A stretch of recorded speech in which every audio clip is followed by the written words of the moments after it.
So apparently, Rising Star Carlos Prates still has this plan with Ian Gary about eventually having some title fight in Brazil. And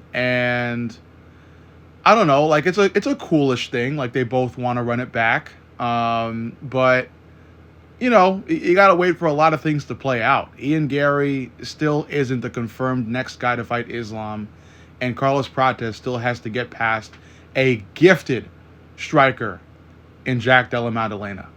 It's a tough task for Prates, man. Prates has the reach, and he establishes it well. But the way JDM moves, if he's actually allowed to fight on the feet, because again, Islam just would not allow much of any exchange on the feet in his fight with JDM. But when JDM is able to spend most of the fight on the feet, he can just let those hands flow in such a beautiful way. So much so that I think JDM will be able to beat Carlos Prates. Despite Carlos having a lot of power. I think JDM has a lot of power as well, I might add. So it's a great fight. And I think, Carlos is smart in planning the future. And Ian obviously would oblige in running it back, especially if he's got the title by then. Um, Again, the main issue is there's still a lot of stuff to worry about in the near future. I think Carlos needs to really think about who he's fighting next when, talking to the media about all these future plans, because JDM is no pushover, especially if you're fighting him as a striker. If you're fighting him as a grappler, sure, there are some things you can exploit.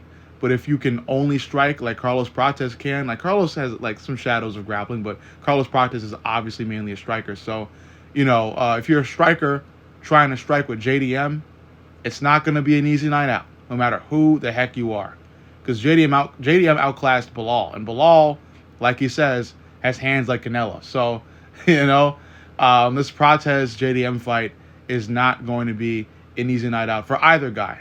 Prates is not an easy night for JDM either, because again, Prates has the reach advantage and he's got some real power in them hands. So it's going to be an amazing striking clinic that I look forward to.